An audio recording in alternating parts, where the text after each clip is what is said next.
Boa noite, professor Daniel. Professor Paulo, tudo bem? Tudo bem, graças a Deus. É uma grata satisfação e uma honra poder recebê-lo aqui nessa data, nesse evento, nessa videoconferência. Eu estou um pouco sem voz em razão de uma forte gripe, o senhor me desculpe, estou um pouco rouco, mas dizer da minha alegria e da minha satisfação em poder recebê-lo aqui, né, que aceitou gentilmente o meu convite para falarmos de um tema muito importante, a influência da Itália no direito processual brasileiro, um grande livro que está chegando aí para nós, né, pela editora Revista dos Tribunais, e dizer que é uma honra, então, né, recebê-lo. Professor, eu vou fazer uma breve apresentação do vosso currículo para os alunos e até para o nosso registro aqui na nossa videoconferência, e depois, na sequência, eu passo a palavra ao senhor, então, para o senhor fazer uma exposição para nós aqui sobre esse tema valioso. Bom, professor... Desculpe, perdão. Não, só agradeci. Muito obrigado, Paulo. Eu que agradeço, professor. Professor Daniel Mitidiero é pós-doutorado pela Universidade de Estudos de Pavia, na Itália, doutor em Direito pela Universidade Federal do Rio Grande do Sul, professor adjunto de Direito Processual Civil, nos cursos de graduação, especialização, mestrado e doutorado da mesma universidade, da Universidade Federal do Rio Grande do Sul. Publicou várias obras, aqui onde eu estou lendo eram 25, com certeza já bateu esse recorde, não é? 4 delas no exterior, não sei se depois pode atualizar para a gente, não é? Em uma enormidade de artigos publicados em revistas especializadas, não só no Brasil, como na Alemanha, não é? Na Itália também. Membro da International Association of Procedural Law, no inglês é quase britânico, o professor vai perceber. Do Instituto Ibero-Americano de Direito Processual, o IBDP, e do Instituto Brasileiro de Direito Processual. Recebeu também o Prêmio Jabuti, né, em 2009, e eu acho que recentemente recebeu mais um, não foi ou não? Não é? Foi pelos comentários ao novo CPC, também publicado pela RT. Advogado parecerista com intensa atuação nas Cortes Supremas. Esse é um breve currículo, né, do professor, sintetizei aqui ao máximo, só para que os alunos, né, possam conhecê-lo um pouco melhor. Nós que estamos aqui no interior, né, do estado de São Paulo, um pouco distante aí do sul, mas o professor Daniel é uma pessoa reconhecidamente um dos maiores processualistas brasileiros, né, uma pessoa muito simpática e muito gentil, que aceitou esse convite para essa videoconferência. Gostaria de registrar aqui também a presença do professor André, que está aqui do meu lado aqui. O professor André é professor nosso aqui da casa, também da disciplina de processo civil, e professor também do Centro Universitário da cidade de Botucatu, que é uma cidade vizinha, próxima nossa aqui de Bauru, né, do interior também paulista, onde nós temos uma outra unidade lá, um outro centro universitário em Botucatu. Nós temos também a presença do Dr. Tiago Tesani, que é advogado, nosso amigo também, o professor Fábio, Matheus, são advogados, e os alunos da graduação e alguns alunos também da pós-graduação, que vieram aqui hoje, né, aproveitar essas lições do professor sobre essa questão da Itália, né? Muito querida a nossa Itália, né, professor? Com os descendentes, hoje o senhor publicou, contando um pouco da história da família, do seu bisavô e do avô. A Itália realmente é muito querida de todos nós, né? E a palestra hoje, então, é essa influência baseado no livro do professor que escreveu junto com o professor Michele Tarufo, que também, né, dispensa maiores comentários, talvez um dos maiores processualistas da Europa, da Itália e do mundo. Professor Daniel, já estamos ansiosos para ouvi-lo. Você está com a palavra. Um abraço. Muito obrigado, Paulo. Eu quero inicialmente te dizer que eu estou muitíssimo feliz de estar com vocês, ainda que nessa realidade, por assim dizer, virtual. É a primeira vez que eu faço uma videoconferência. Estou muito feliz com o convite. Paulo, muito obrigado.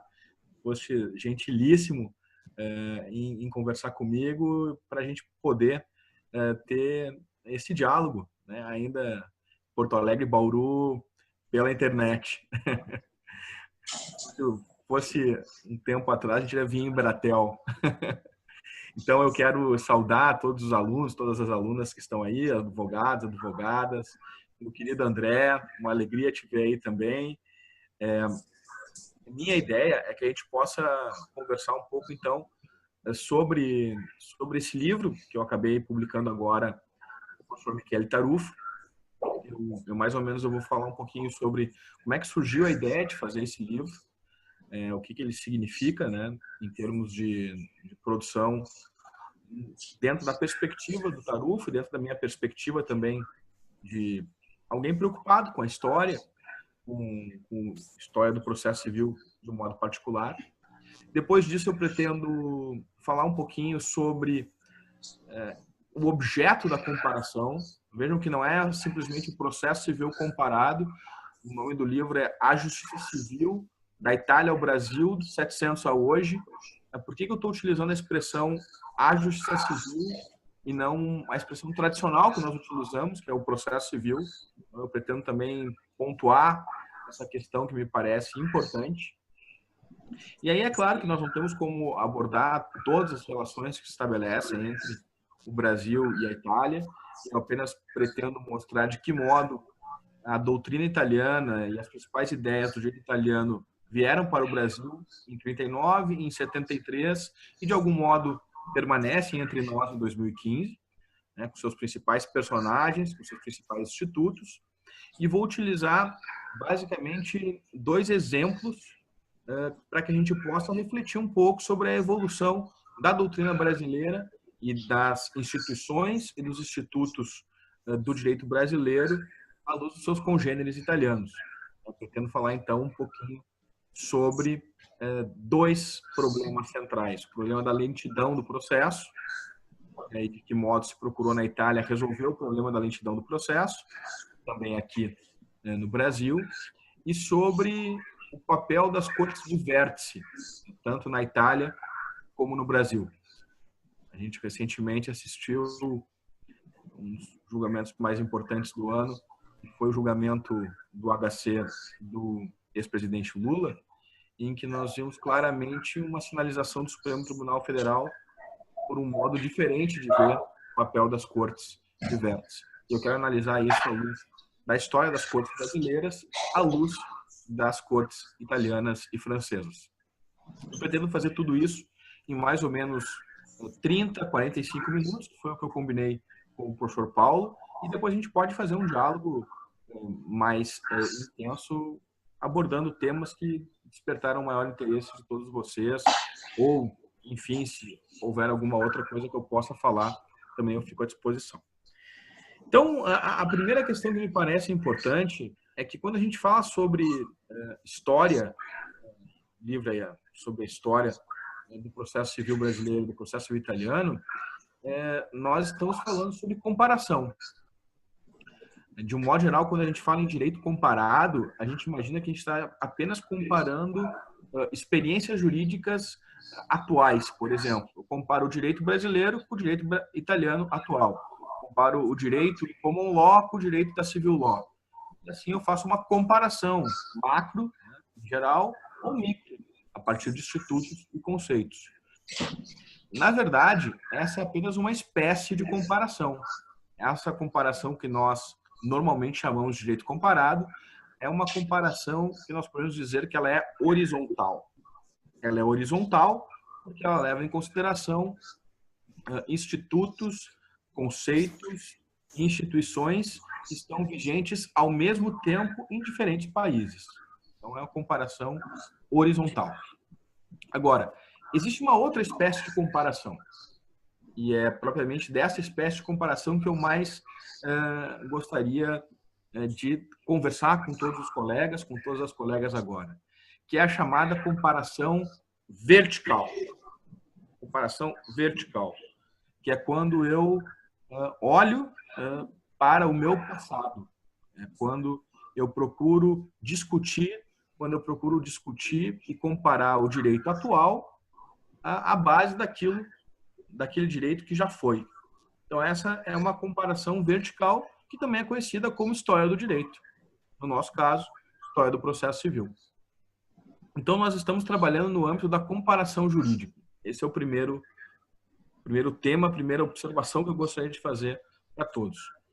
Não é uma comparação horizontal, e, portanto, não é o direito comparado no seu sentido clássico, mas é uma comparação vertical que envolve uma abordagem que leva em consideração o direito atual e a maneira como ele se formou. Então, a história do direito e, notadamente, a história do processo civil.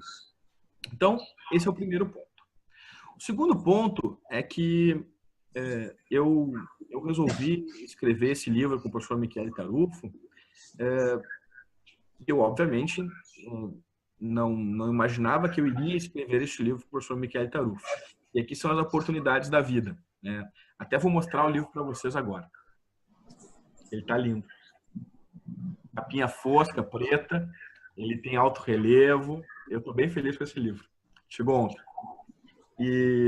Mas, na verdade, o que aconteceu foi o seguinte. Eu conheci o professor Michele Tarufo em 2010, então faz 8 anos. E em 2013 eu fui para a Itália fazer meu pós-doutorado em Pavia, e onde eu escrevi um dos meus livros, que é o Cortes Superiores e Cortes Supremas do Controle e Interpretação da Jurisprudência ao Precedente. E lá desenvolvi uma amizade com o professor Tarufo, ficamos amigos, né, ideias afins. E nas minhas horas vagas aqui no Brasil, depois que eu já tinha retornado da Itália, eu comecei a traduzir ensaios e traduzir livros do professor Tarufo. Então, traduzi 5 ensaios, que deu lugar a um livro chamado Processo Civil Comparado, Ensaios.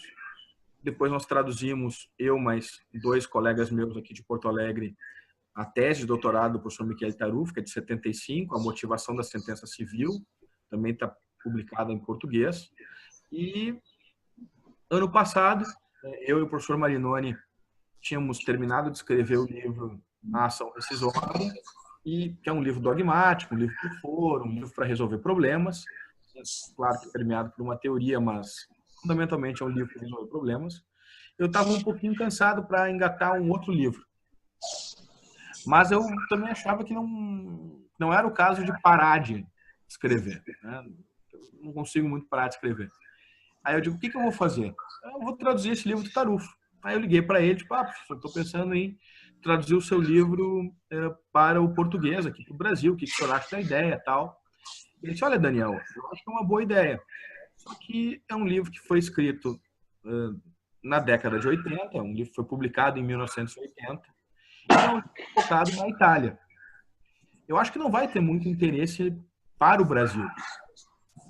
Quem sabe a gente faz o seguinte, quem sabe tu traduz o livro, eu vou escrever mais 2 capítulos para atualizar o livro até hoje, ter as reformas da década de 80, 90 e do início do século 21 e da primeira década. E quem sabe tu faz algumas notas para atualizar ou para dialogar com o direito italiano, de que modo o direito italiano acabou influenciando o direito brasileiro. Pô, eu achei sensacional, né? Eu digo, eu queria só traduzir o livro e, por assim dizer, vou acabar virando coautor de um dos meus mestres, do Michele Tarufo. Então, eu achei sensacional. E assim foi. Aí acabei traduzindo em um semestre esse livro. Comecei em agosto, terminei em dezembro. E aí eu, em janeiro e fevereiro, eu revisei e acabei escrevendo a minha última parte desse livro nas minhas férias em fevereiro, que eu acabei me retirando para só fazer isso. Então, no fim, aquilo que era para ser apenas uma tradução de um livro que tratava da história do processo italiano acabou se convertendo em um novo livro. O livro acabou adquirindo mais de 200 páginas em relação à versão original em italiano. E eu acho que o resultado foi bem bacana, porque ele traz algumas questões interessantes para nossa reflexão. E a primeira delas, que eu queria chamar a atenção de todo mundo, é que eu não estou falando, o livro não se reporta apenas a um estudo do processo civil como tradicionalmente nós entendemos. Como é que a gente tradicionalmente entende o processo civil? Basicamente como um estudo do procedimento, do meio pelo qual eu busco a tutela jurisdicional dos direitos. Então, eu estudo ação, defesa, processo, jurisdição, procedimento, foi julgada, foi cognição, execução, tutela provisória, recursos. Quando a gente pensa em processo civil, a gente pensa nesses institutos. Então, a gente pensa naquilo que a gente poderia dizer que é o perfil procedimental ou o perfil processual, né, do direito processual civil. E quando eu comecei a escrever esse livro com o professor Tarufo, quando eu revisitei esse livro agora, no ano passado, eu percebi que o âmbito de análise do tema era mais rico. Na verdade, é preciso estudar o processo civil em uma perspectiva ligada à justiça civil. E o que significa isso? Significa dizer que eu tenho que estudar o processo civil numa perspectiva ligada à justiça civil. Significa que eu tenho que abordar, no mínimo, três perspectivas ligadas ao processo civil em geral ou à justiça civil mais propriamente dita. Em primeiro lugar, eu tenho que ter presente que o processo civil, a justiça civil, envolve um perfil institucional.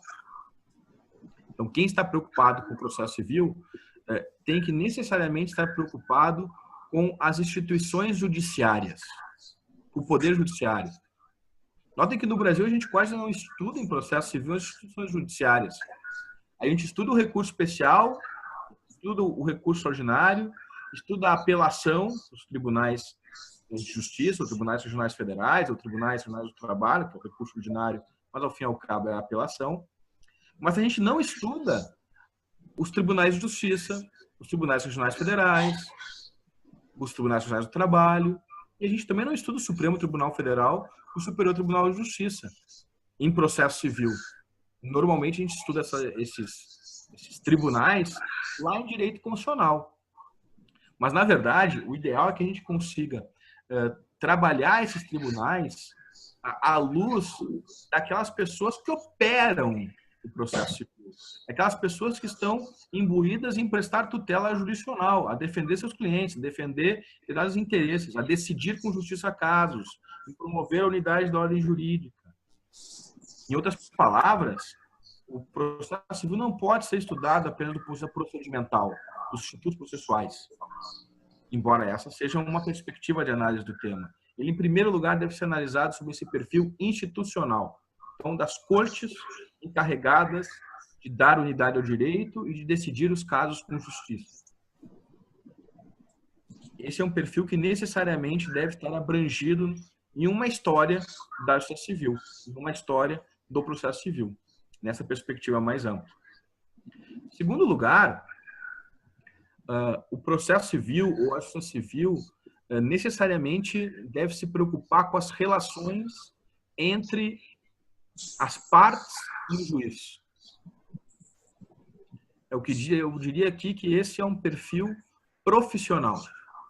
Então, nós falamos de um perfil institucional ligado aos tribunais e agora nós estamos falando de um perfil profissional ligado às pessoas que operam essas instituições. Agora percebam os colegas que eu falei em partes e juiz. Partes e juiz. Na verdade, no entanto, está faltando alguém nessa equação. E talvez esse sujeito que esteja faltando na equação é um sujeito que na civil law é um ilustre desconhecido, embora todos os dias frequente o foro. Enquanto que no common law, na Inglaterra, nos Estados Unidos, para pegar o common law mais conhecido de todos nós, ele é um sujeito cuja atividade é muito regrada e tem um impacto significativo no procedimento. Quem é esse sujeito? São os advogados. Notem que a gente fala em partes e juízes, mas não fala em advogados. Daniel, qual é a relevância disso? Isso faz com que a gente não consiga, por vezes, teorizar alguns pontos que são fundamentais. Eu vou dar um exemplo. No direito brasileiro, a gente não discute um problema, ou pelo menos não discute na doutrina dominante, nos procedentes do Supremo, do STJ, na jurisprudência dos tribunais. A gente não discute a possibilidade de nós termos um dever de provar. Eu até tenho um ex-orientado, Vitor de Paula Ramos, que escreveu uma tese, uma dissertação sobre isso, né? Dever de provar. De um modo geral, a gente diz que as partes têm o ônus de provar. E, acaso não provem, elas vão ter consequências desfavoráveis, né? Pode ser aplicada a regra do ônus da prova, que determina a improcedência do pedido ou não acolhimento de uma defesa indireta. Agora, será que o advogado, sabendo que existe um documento ou existe uma prova relevante que poderia mudar a sorte do litígio, não tem o dever de trazê-la ao processo? Vejam que o nosso código fala em dever de veracidade das partes, dever de completude das partes. Será que ele está falando nas partes ou está falando nos advogados? Dever de não alterar a verdade dos fatos. Vejam que esse é um tema que não é teorizado na civil law. O direito brasileiro, por exemplo, não é teorizado. O direito italiano também não é teorizado. Mas o direito common law ele é teorizado. E se reconhece que existe toda uma normativa que faz com que os advogados tenham compromissos probatórios, eles advogados, não as partes em si.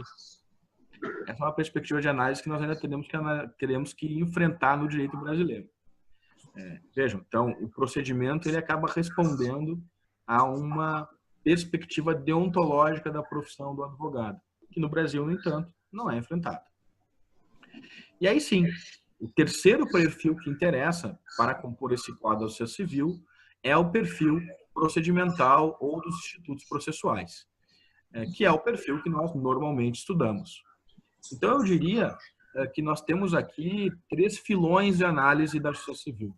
A justiça civil, ela exige que a gente analise o tema sob a perspectiva das instituições judiciárias, sob a perspectiva das relações entre juízes e advogados, Ministério Público, Defensoria Pública, assessorias, e que a gente analise o tema do funcionamento da justiça na perspectiva das normas procedimentais. Então, esses 3 filões acabam se comunicando para que a gente consiga promover um processo efetivamente idôneo e capaz de prestar tutela aos direitos. Somente com essas 3 perspectivas de análise que a gente vai ter um quadro mais amplo para entender o processo civil. Bom, por que nós temos uma ligação grande com a Itália? Nesse terceiro filão das normas processuais, e por que nós temos uma ligação grande também com a Itália naquele primeiro filão ligado às instituições judiciárias? Bom, por várias razões. Talvez a razão mais significativa é que na Segunda Guerra Mundial nós recebemos um professor, como todos nós sabemos, italiano, que acabou vindo dar uma conferência em Montevidéu a partir de um convite de Eduardo Couturi, em 1939, e como ele era judeu, não estava um clima muito bom para ele voltar para a Itália. E aí ele resolveu ficar em Montevidéu, no Uruguai. Como o país não oferecia tantas oportunidades para ele lecionar, ele acabou imigrando para o Brasil. E aí, então, ele veio, em primeiro lugar, para Minas Gerais, depois para o Rio, por pouquíssimo tempo, e depois acabou fixando residência aí em São Paulo, no estado de São Paulo, e acabou sendo professor no Largo de São Francisco. Esse autor se chama Enrico Tubilibno. Ele foi aluno de Giuseppe Chiovenda, na Itália. E ele trouxe na bagagem toda a cultura jurídica europeia da época e acabou despertando o interesse de jovens processualistas aqui no Brasil que começaram a seguir suas lições. Dentre esses jovens processualistas, nós tínhamos lá Alfredo Buzaide, que era um jovem professor de processo civil, que depois veio a se tornar ministro da Justiça e acabou elaborando o Código 73. O Código 73, que rigorosamente acabou, por assim dizer, instituindo no Brasil um modo muito próprio de tratar o processo civil, um modo muito ligado à cultura jurídica italiana. processo de conhecimento, que visava dar razão a uma das partes, um processo de execução unificado, que visava a concretizar uma norma jurídica, traduzindo a insatisfação para o credor, e um processo cautelar, que visava a evitar um dano jurídico enquanto toda essa atividade se desenvolvesse no tempo.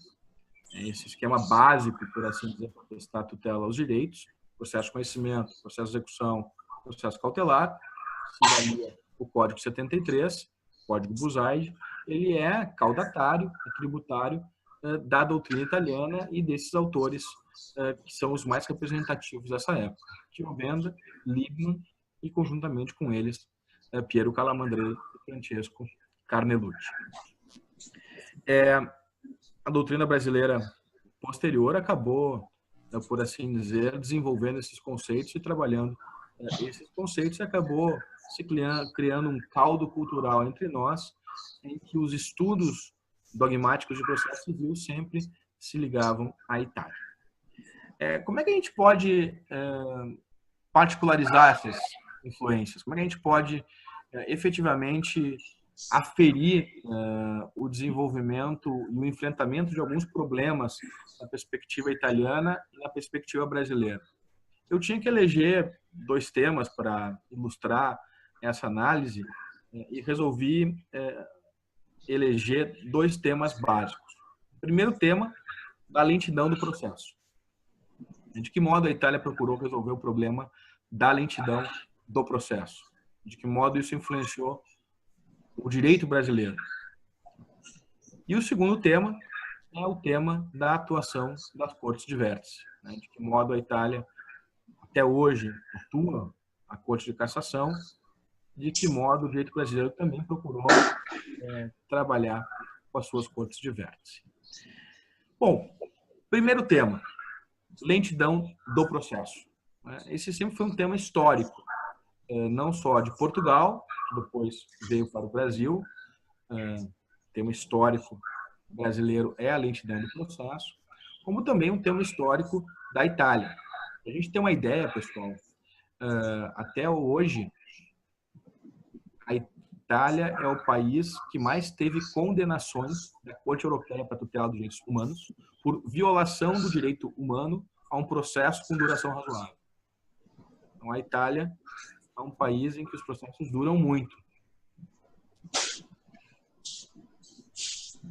E esse foi sempre um problema histórico na Itália. Como é que se procurou resolver esse problema?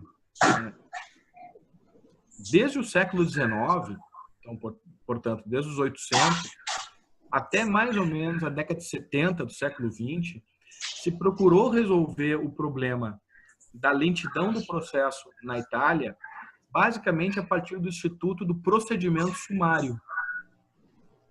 Do procedimento sumário. E o que é basicamente o procedimento sumário? Como era basicamente o procedimento sumário?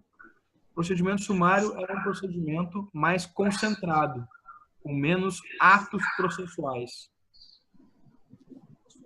E, portanto, era um procedimento que era mais curto.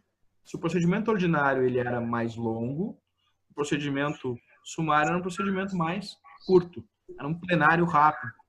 Era um procedimento em que eu poderia debater a causa em toda a sua extensão, em toda a sua profundidade, mas com menor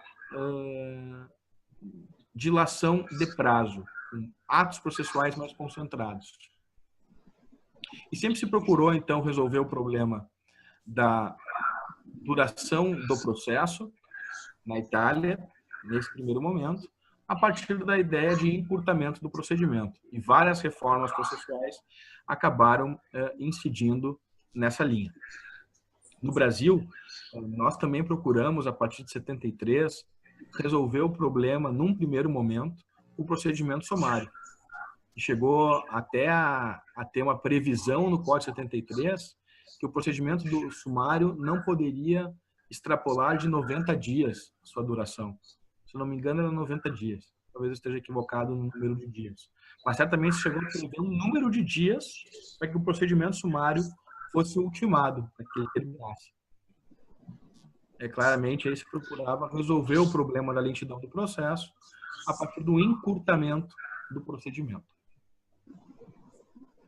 Não deu certo. Não deu certo. Não deu certo nem na Itália e também não deu certo no Brasil.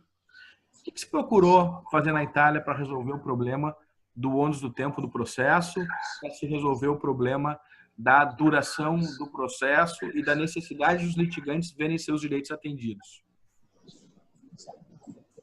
Se começou a implementar uma reforma, primeiro no âmbito da Justiça do Trabalho, depois no âmbito da Justiça Civil, de um modo geral, que ao invés de tentar encurtar o procedimento, procurou inverter o procedimento. Ao invés de encurtar o procedimento, se procurou inverter o procedimento. E os autores começaram a sustentar a possibilidade de os juízes prestarem tutela cautelar. Mas uma tutela cautelar que, a rigor, não se limitava a assegurar um bem para a fruição futura, ou seja, simples segurança, conservativa, como tradicionalmente se admitia. Mas se começou a admitir a existência de uma tutela cautelar para, desde logo, viabilizar a satisfação do autor que foi a juízo buscar um bem da vida. Uma tutela cautelar, entre aspas, satisfativa. E os autores, então, começaram a perceber que esse instrumento, ao invés de encurtar o procedimento, mas inverter o procedimento, antecipar a tutela judicional a título cautelar, era a melhor maneira de lidar com a lentidão patológica do processo civil italiano. E assim foi. O professor Tarufo chega a dizer que esse instrumento da tutela cautelar antecipatória dos efeitos da decisão de mérito foi o instrumento mais importante na história recente da Itália para que se procurasse resolver e tutelar os direitos de maneira tempestiva. Isso aconteceu na década de 70 no seu trabalho e logo em seguida na década de 90 no seu civil de um modo geral. O direito brasileiro, como nós sabemos, também procurou, na década de 80 e na década de 90, deixar de lado a ideia de processo sumário, processo formalmente sumário, portanto, de encurtamento do procedimento, e começou a apostar na ideia de inversão do procedimento para que nós pudéssemos ter uma satisfação antecipada do direito. A única diferença é que no Brasil nós começamos a perceber que rigorosamente seria impróprio falar em tutela cautelar satisfativa, porque ou é cautelar ou é satisfativa. Ou a cautela, ou assegura para a realização futura, ou satisfaz desde logo. Essa foi uma distinção elaborada pelo professor Ovídio Batista da Silva, depois desenvolvida pelo professor Luiz Léo Marinoni, que acabou virando lei em 1994.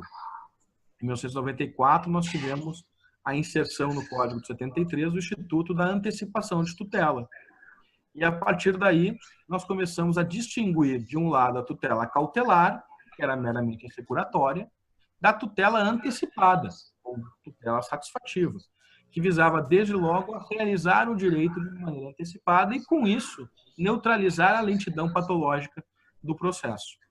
A partir daí, nós começamos a teorizar cada vez mais sobre esse instituto, um instituto que acabou sendo um instituto de grande impacto na doutrina brasileira e no foro, a ponto de que hoje, de um modo geral, todas as ações do procedimento comum acabam, de um modo geral, pedindo uma liminar. Nós experimentamos um desenvolvimento teórico a partir da doutrina italiana. A base da doutrina dos provimentos cautelares é um livro de 36, Piero Calamandrei, Introdução ao Estudo Sistemático dos Provimentos Cautelares. Foi a partir desse livro que se procurou desenvolver a doutrina da tutela cautelar na Itália. No Brasil, nós adotamos esse modo de ver de Calamandrei em 73, para logo em seguida romper com esse modo de ver a partir da doutrina do Ovídio e do Marinoni, que depois acabou dando lugar, no Código de 2015, hoje, à eliminação do processo cautelar.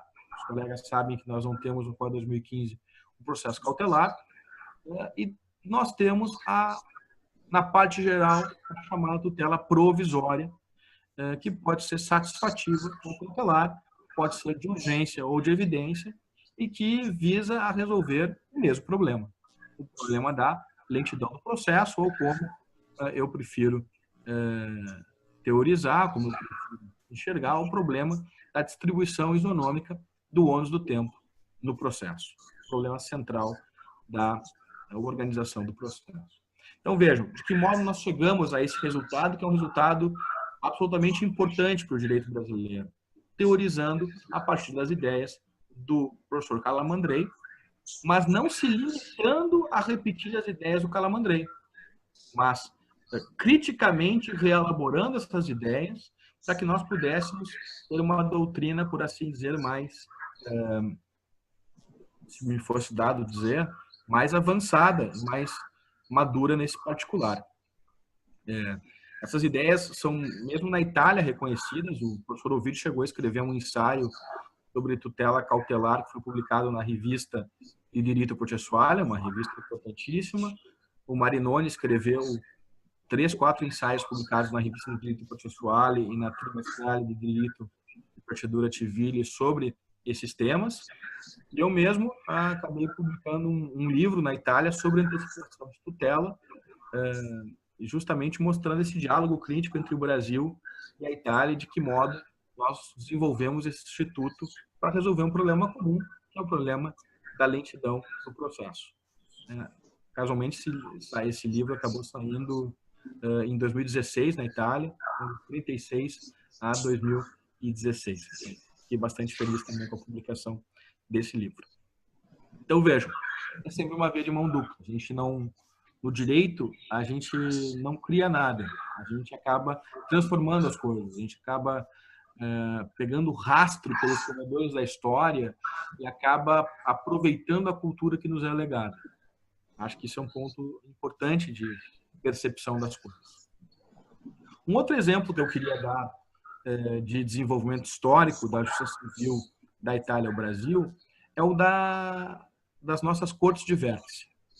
Aqui, obviamente, estou me referindo às cortes que ocupam o vértice da organização judiciária, o vértice de cima. Né?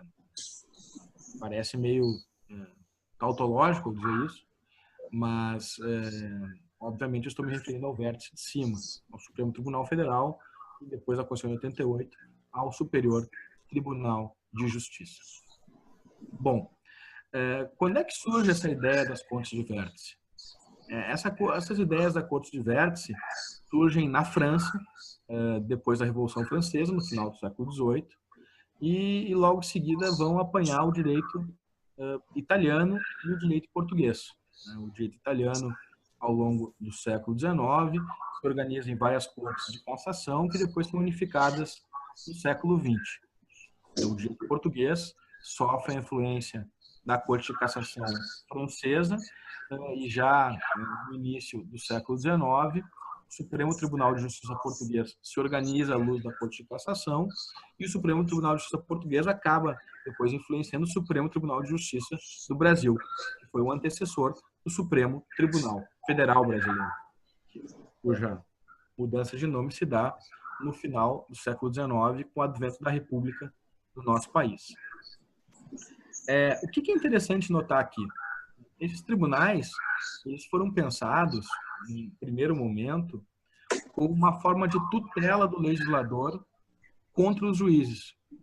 Então, a Corte de Cassação francesa, a Corte de Cassação italiana, partiam do pressuposto de que os juízes de primeiro grau e de segundo grau, os juízes dos tribunais ordinários, por assim dizer, eles poderiam violar a lei, violar a norma ao aplicá-la, ao interpretá-la.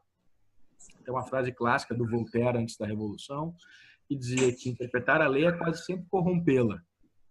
Esse era o ambiente de desconfiança dos juízes, né? Interpretar a lei é quase sempre corrompê-la. Por isso, parecia culturalmente aceitável pensar numa corte cuja principal função era dar tutela ao legislador diante de eventuais arbítrios dos juízes no conhecimento de casos concretos.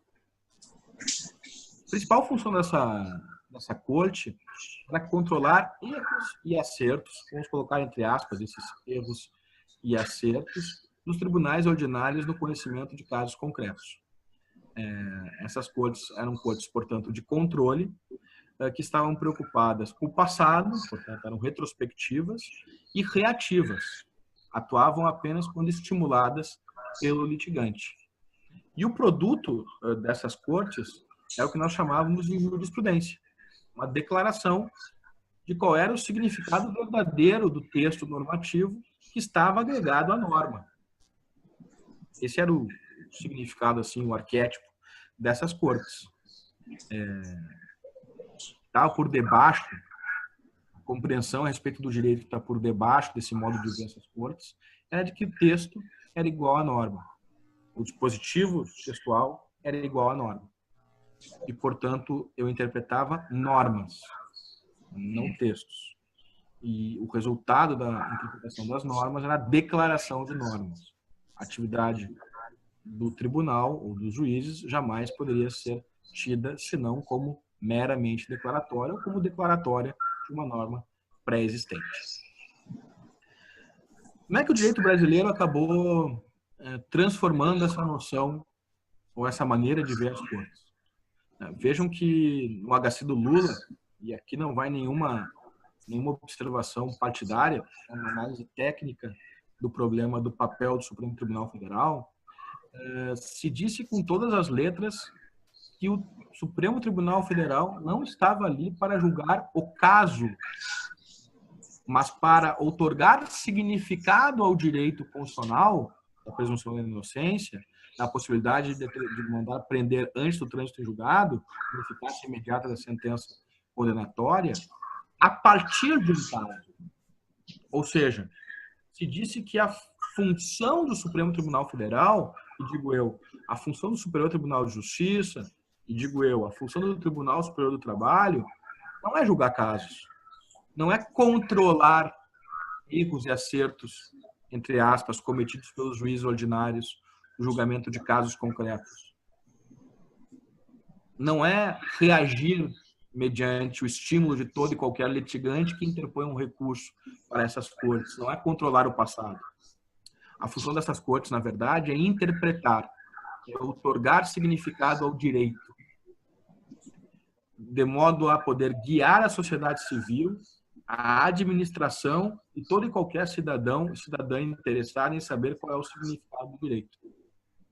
E, ao fazê-lo, essas cortes decidem sobre o significado do direito. É claro que o pressuposto aí é que, do ponto de vista da interpretação, o texto não é igual à norma. E alguém tem que decidir sobre o significado do texto. Vou dar um exemplo. A Constituição diz que o livro é imune.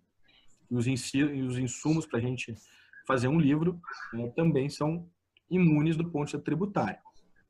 Bom, quando vem a palavra, o termo livro à nossa cabeça, nós, obviamente, nos lembramos do livro físico, um livro com papel, um livro com capa, como a gente conhece. Em 88, certamente, era essa a noção de livro que o Constituinte tinha à cabeça, não há dúvida nenhuma. No entanto, surgiu a questão, e o livro eletrônico? E o livro eletrônico? Será que o livro eletrônico pode ser considerado livro para efeitos tributários e, portanto, de imunidade? Vejam que o problema aqui está na palavra livro, que é uma palavra equívoca, porque admite mais de um significado. Então, a tarefa do Poder Judiciário qual é? É decidir quais são os significados possíveis da palavra livro. Bom, se isso é verdade, então o papel da corte não é de ser tutela do legislador contra o arbítrio do juiz. O papel da corte é de colaborar com o legislador para dar o império do direito, para outorgar significado ao direito. Esse é um ponto da mais alta importância, porque é a partir desse ponto que a gente consegue compreender como é que nós conseguimos evoluir de uma perspectiva de uma corte de controle, própria da Itália e antes da França, para uma perspectiva de uma corte de interpretação, que não está comprometido em julgar 100 mil casos idênticos, buscando erros e acertos, julgamento de 100 mil casos idênticos, mas que está preocupada em julgar apenas um caso e ver que o Poder Judiciário se organiza para que este caso julgado tenha uma força de precedente para os demais. Isso explica porque o nosso Código de Processo Civil acabou se preocupando com a temática dos precedentes. Artigo 927, artigo 489, parágrafo 1º, inciso 5, inciso 6. Isso explica porque o artigo 926 do Código de Processo Civil atual acaba dizendo que as Cortes Supremas têm um compromisso com a segurança jurídica, com a outorga de unidade ao direito. No entanto, a gente só consegue perceber a necessidade de mudar o papel dessas cortes se a gente consegue ver a história dessas cortes. A gente consegue compreender de onde veio essa ideia de corte de controle reativa, retrospectiva, declaratória, cuja raiz está lá, do direito francês e do direito italiano.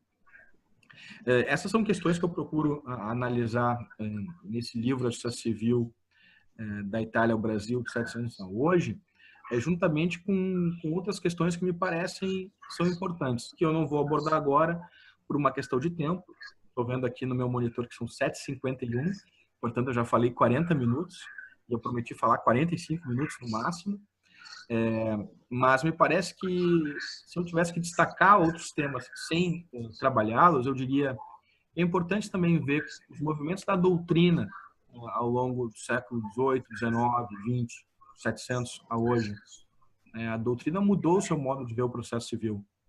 Antes nós vimos o processo civil como um ambiente conceitual, um ambiente despregado da realidade, sem compromisso em teorizar aspectos sociológicos do processo, sem um compromisso com a efetividade, com os resultados da prestação da tutela jurisdicional. Tudo isso teve um turning point, teve um momento que isso mudou. Isso mudou lá na década de 60 e 70 na Itália, depois mudou no Brasil na década de 80.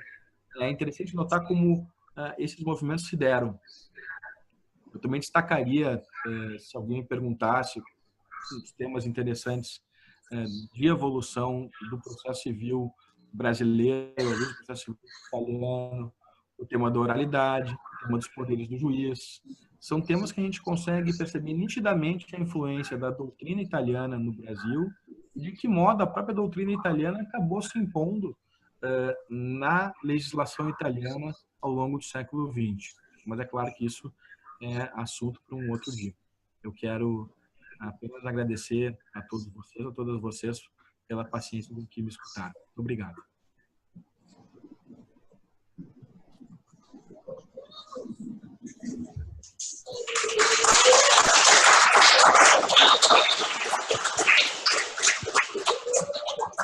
Professor Daniel,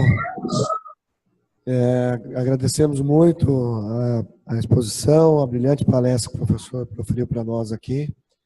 Eu vou abrir para perguntas e para debates.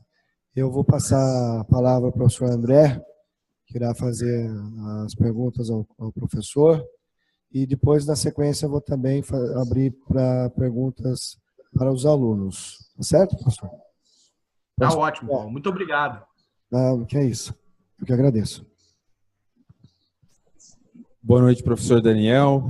Uma satisfação poder conversar com o senhor novamente, reencontrá-lo ainda aqui pela via virtual, mas revê-lo é uma grande alegria e uma satisfação poder trocar algumas ideias a respeito do processo civil com o senhor, em especial com relação a dois temas que o senhor tratou. Gostaria também de aproveitar a oportunidade de mandar um abraço para a professora Érica, também nossa docente de processo civil lá em Botucatu, que está com a turma de 5º ano acompanhando nossas atividades. E tenho certeza que esses pontos, com as elucidações do senhor, ajudarão sobremaneira na reflexão a respeito de dois aspectos que a gente tem ventilado com os nossos alunos. O primeiro desses aspectos diz respeito, já que mantivemos a dicotomia entre tutelas cautelares e tutelas antecipadas, inclusive com distinção procedimental no que diz respeito às concedidas em caráter antecedente, o que o senhor pensa a respeito da fungibilidade entre essas tutelas de urgência, que acabou sendo contemplada somente na via cautelar para antecipada, que é exatamente a via contrária do previsto no antigo 273, parágrafo 7º, né, da antecipada para cautelar. Se nós não perdemos a oportunidade de tratarmos da fungibilidade pela via da mão dupla ou reversa de forma expressa pelo texto, já que mantida a dicotomia. O outro aspecto diz respeito à questão dos precedentes. Como o senhor vê um sistema, entre aspas, de precedentes, onde cortes de vértice acabam acumulando a função de cortes de tese e cortes de justiça. E a partir de casos específicos, elaboram súmulas, verbetes, teses de repercussão geral, e esses verbetes, com caráter normativo, na medida em que vinculam os juízos de piso, acabam reduzindo um precedente a um simples enunciado, desprezando razões de decidir, motivação da decisão e esses aspectos que são relevantes na formação de um sistema efetivamente precedentalista. Professor, de novo, muito obrigado, uma satisfação reencontrá-lo, um forte abraço e que, oxalá, tenhamos a oportunidade de nos ver novamente. Abração, obrigado e forte abraço. Obrigadão, André, pô, uma alegria te ver. Também quero mandar um abraço para a Érica, né, para o Thiago também, professor que está conosco, né? Bom, essas duas questões são super importantes. Muito obrigado por mencioná-las. Espero que a gente possa também voltar a se ver aí em breve. Bom, em primeiro lugar, a solução para o tema da fungibilidade me parece que é bastante claro. Embora textualmente o código tenha de fato perdido a oportunidade de deixar absolutamente claro que existe uma fungibilidade de mão dupla, não há dúvida que essa fungibilidade existe, né? Seja porque nós temos um processo pautado pela ideia de colaboração, e a ideia de colaboração ela implica a ideia de que nós temos um dever de prevenção, o juiz tem o dever de prevenção para com as partes, que leva ao prestígio da decisão de mérito, né? Aquilo que o nosso amigo Fred chama de primazia do mérito. Me parece fundamental essa ideia. Se o mérito deve prevalecer, então o fato de eu ter pedido cautelar, ou satisfativa, ou antecipatória, ou cautelar, na verdade, se eu conseguir interpretar qual é a expectativa da parte, e a gente tem que lembrar aquele dispositivo do código, o 489, parágrafo 2º, de que o juiz tem que interpretar as postulações das partes de acordo com a boa-fé, aqui boa-fé entendendo como materialidade subjacente ao pedido, boa-fé aqui compreendida também como a tutela da expectativa das partes diante do litígio. Não vejo como negar essa possibilidade de fugibilidade de mão dupla no tema da tutela provisória. Estamos de acordo. Técnica antecipatória pode levar tanto a tutela cautelar como a tutela satisfativa. E não há dúvida alguma. Quanto ao tema do precedente, esse também é um dos temas que mais me preocupam, né? E por que são um dos temas que mais me preocupam? Justamente porque a gente não pode correr o risco de confundir o precedente, o verdadeiro precedente, né, que tem aspectos qualitativos, materiais, né, funcionais e eficaciais, né? Diz respeito à qualidade das razões, diz respeito aos fatos, né, que dão origem ao caso, diz respeito à autoridade das cortes, diz respeito ao caráter vinculante, né? São esses elementos que determinam que a gente possa conceituar bem um precedente. Nós não podemos confundir o precedente com um simples enunciado de súmula. Na verdade, a súmula é um meta-discurso do precedente. Temos a decisão no primeiro nível, nós temos o precedente no segundo nível, nós temos a súmula no terceiro nível. Então, o precedente já é uma abstração de razões, né, da decisão, um meta-discurso da decisão. Já a súmula é um meta-discurso da decisão, um meta-discurso do precedente. Então, eu não posso confundir súmula com precedente. A súmula não é um precedente. O precedente está por debaixo da súmula. E por isso que o artigo 926, parágrafo 2º, diz que eu tenho que controlar, por assim dizer, o âmbito de aplicação da súmula a partir dos precedentes que lhe dão origem. Do contrário, há uma ilegitimidade aqui por nós estarmos aplicando de maneira equivocada um enunciado interpretativo. Mesma coisa as teses. As teses não são precedentes. Acho que é um equívoco a gente chamar o Supremo, o STJ, de corte de teses. Não, são cortes de precedentes. E precedentes não são enunciados vazios de fatos. Né? Precedentes são enunciados que ganham significado com fatos. É porque é a partir desses fatos que a gente vai poder, posteriormente, enquadrar em categorias de qualificações de fatos, né? Eu estou de pleno acordo com as suas observações, penso que é bastante importante que a gente reflita sobre elas no novo código. Bom, professor, alguém gostaria de formular alguma questão, professor Daniel? Os alunos? Bom, professor, eu gostaria de fazer lá, será que em Botucatu eles conseguem formular perguntas aí de Botucatu?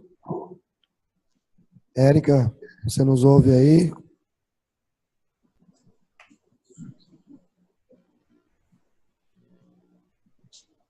Acho que não. Sim, estamos ouvindo. Aqui em Bauru, o professor Daniel também está assinando aqui. Também estou ouvindo. Alguém gostaria de Botucatu fazer uma pergunta?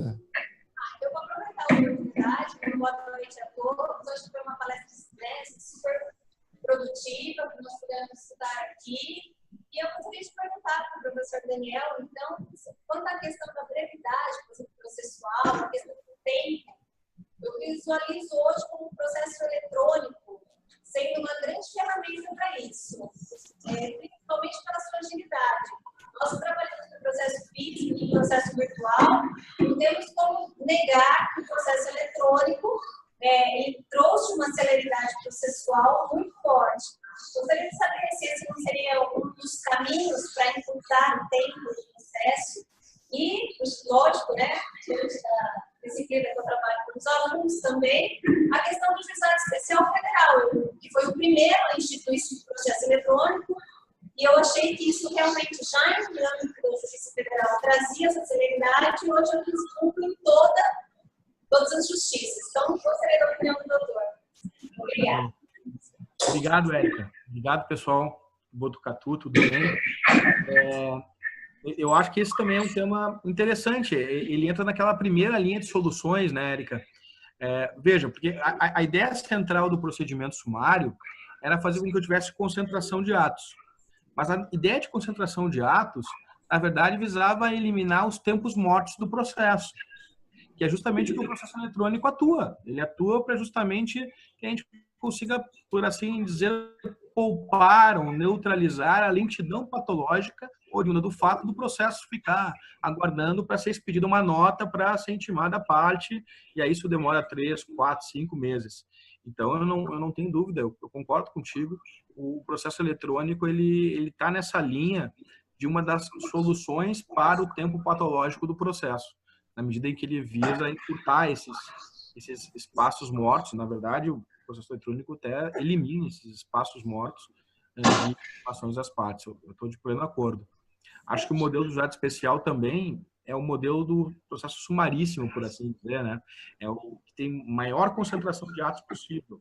Se eu tivesse que fazer uma classificação, eu diria um processo sumaríssimo, porque é o mais concentrado. Se a gente soma esse processo mais concentrado com a ideia do processo eletrônico, o resultado ele tende a ser muito bom.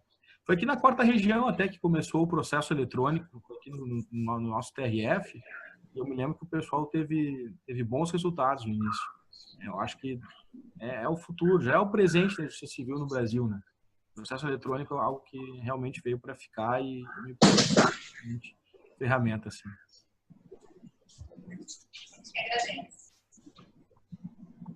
Bom, professor, gostaria então, se ninguém mais for formular nenhuma pergunta, eu gostaria de aproveitar, só fazer uma última pergunta. Nós temos vivido num mundo globalizado. O senhor entende que será possível no futuro um código ou regras de processo civil transnacional? Quer dizer, essa aproximação está tão grande, não é? As distinções entre civil law e common law estão cada vez menores, né? A Inglaterra não é mais uma ilha, né? Como escreveu um autor, ela não era mais uma ilha, né? Foi obrigada a ter um código de processo. Quer dizer, será que no breve futuro nós vamos ter aí algo parecido, regras transnacionais de processo? Excelente pergunta também, Paulo. Obrigado. Bom, o professor Tarufo escreveu, né? Ele foi um dos coautores do projeto do American Law Institute e do UNIDROIT, que escreveu princípios e regras do processo civil transnacional. Esse trabalho, no entanto, é um trabalho doutrinário, né? Portanto, não vinculante, não cogente, mas que tem exatamente essa pretensão que tu mencionaste, trazer como os princípios gerais. As regras gerais seriam regras que seriam como standards para todo e qualquer processo justo, por assim dizer, no Ocidente. Eu acho que nós caminhamos para, pelo menos, adotar isso em termos de soft law, assim, né, em termos de direito internacional.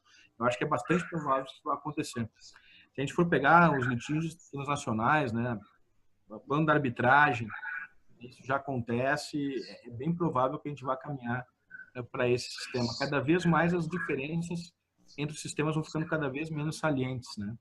O que vai mudando é a maneira como a gente educa, como a gente se comporta, mas, assim, em termos de normas processuais, nós estamos acabando aproximando os sistemas. Acho que o século XXI é um século de aproximação e de harmonização dos sistemas e das tradições. Mas eu quero te dizer uma coisa antes, Paulo, de tu pegar o microfone.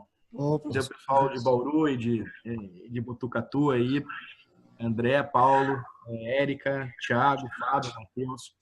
Eu quero dizer o seguinte, é a primeira videoconferência que eu dei, eu fiquei super feliz com esse convite, achei super inovador, eu quero te agradecer mesmo, Paulo.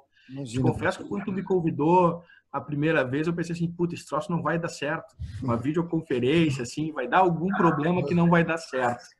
E pelo contrário, e não por desconfiar da capacidade do Paulo, claro que não, mas porque a gente tem esse preconceito com o que é novo, né? Todos nós temos esse preconceito com o que é novo. E eu quero dizer que eu adorei falar por videoconferência. Muito obrigado pelo convite.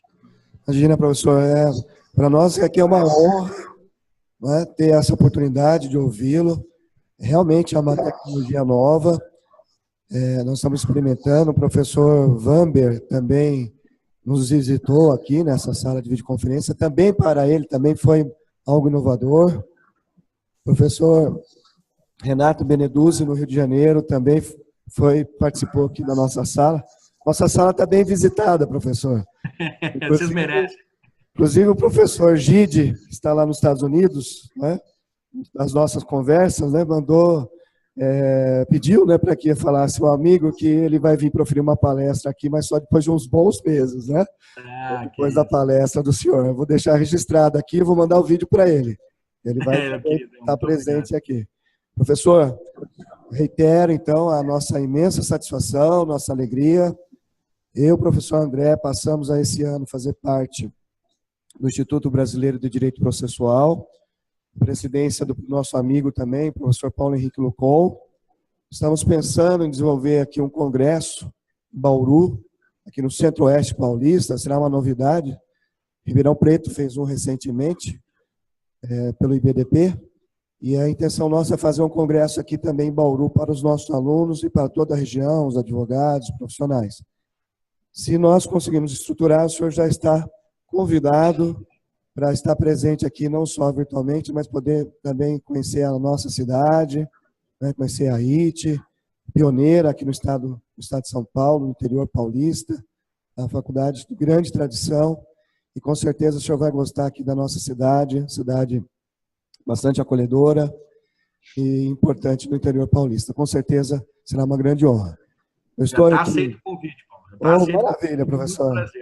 Tá, só vamos aguardar, então, para definir com o Lucon e ver se a gente consegue agendar isso e trazê-lo aqui pessoalmente. Um forte abraço. Então, até nosso encontro presencial ou virtual, quem sabe, mais uma vez. Então tá. Forte abraço para vocês. Muito obrigado por tudo, pessoal. Imagina. Até. Tchau, tchau. Foi um prazer.